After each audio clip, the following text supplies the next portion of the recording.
Hello, everybody. Welcome to Talk About Houses. I'm Todd. I'm Oana.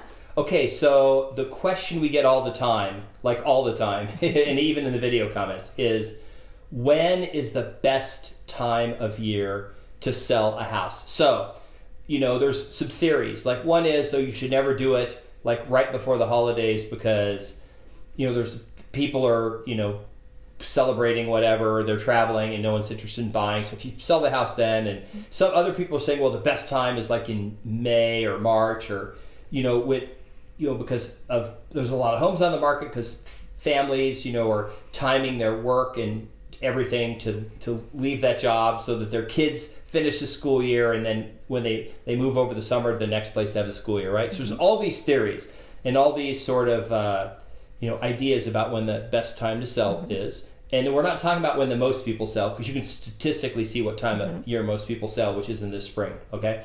So what is your belief, based on your experience of selling a couple thousand houses here in Las Vegas, when is the best time to sell a house? So the best time to sell a house is whatever works best for you, the seller. Right. It sounds very pat, but it's true. That's the best time to sell the house.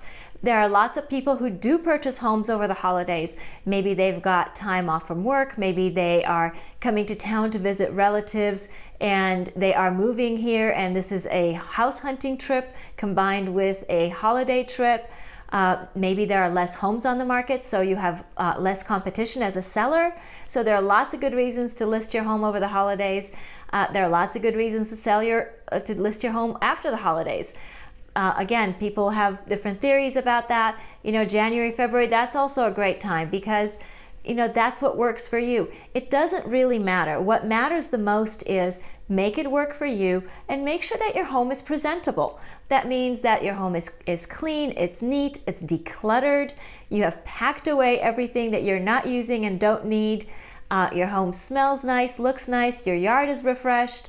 And, list your house and let's go. Let's get a new buyer in there and let's get you moving to your next destination.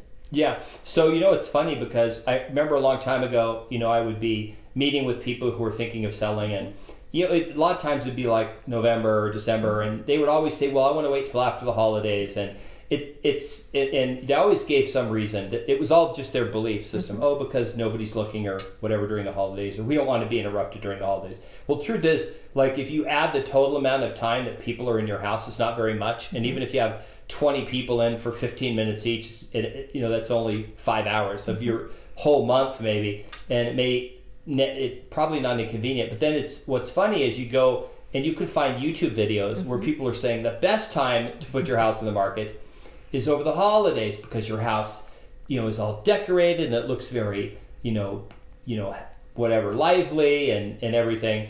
And anecdotally, we had a listing, I think it was like 2 or 3 days before Christmas, right? Yeah, I think we put it in the MLS right around December 22nd. And the seller didn't want any showings till after, for 2 weeks almost after New Year's. Yeah, for 3 weeks after New 3 Year's. weeks. Yeah. So he's like, I just want to be in the house by myself. I don't want anyone coming in. And the theory is that it's because there's no people looking around that time frame. And we got 5 offers in the first 24 hours or something? We got 5 offers in the first couple of days, and this is like right before Christmas. So it worked out really well for him. We got the house sold. The house sold sight unseen, which was great. He got exactly what he wanted, the money, the terms, everything worked out well for him. And it was a good experience. Look, the bottom line is there's what's the old saying that there's a lid for every pot?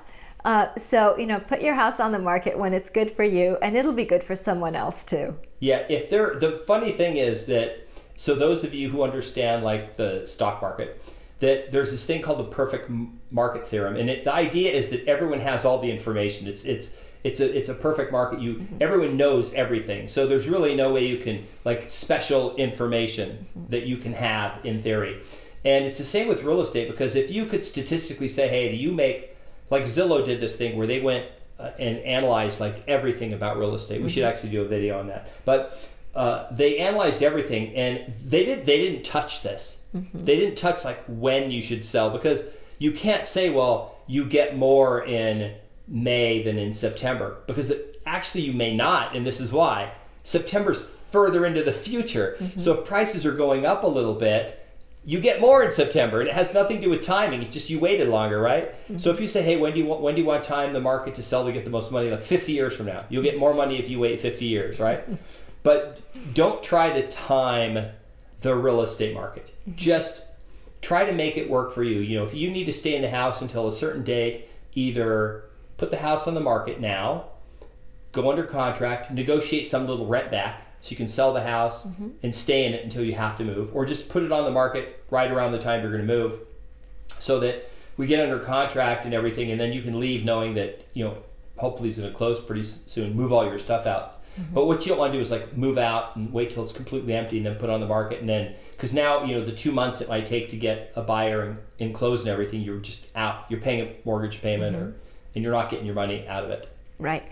And then remember, if you're negotiating a seller rent back, it could be on pretty reasonable terms, and particularly in this market where buyers are struggling to get a house, it could be really favorable for you, and it could work out well for the buyer too, because maybe the buyer doesn't need to move for a couple months either, and it could be good for all sides.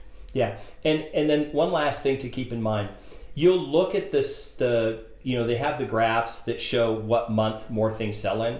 And remember, the reason more homes sell in those months is because there's more listings available. It really isn't because there's just naturally more buyers out there. The market's not really driven by buyers. Price is driven by buyers, but the number of homes on the market is driven by sellers when they decide to sell. So when a bunch of sellers put homes on the market, the existing buyers out there see them and buy them. Because remember, there's always people buying or people looking.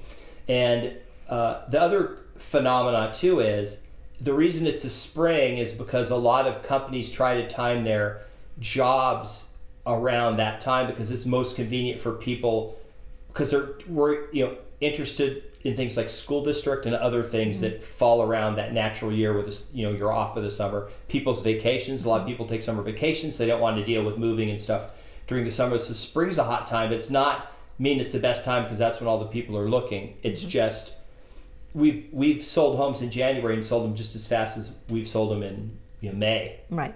Right. And let's face it, depending on where you live in the country, not a lot of people maybe want to move in Minnesota in the middle of January because it's cold and there's snow and that sort of thing, and it just makes it uncomfortable. So part of that is also where you live. So it's regional. Again, the geography makes a big difference.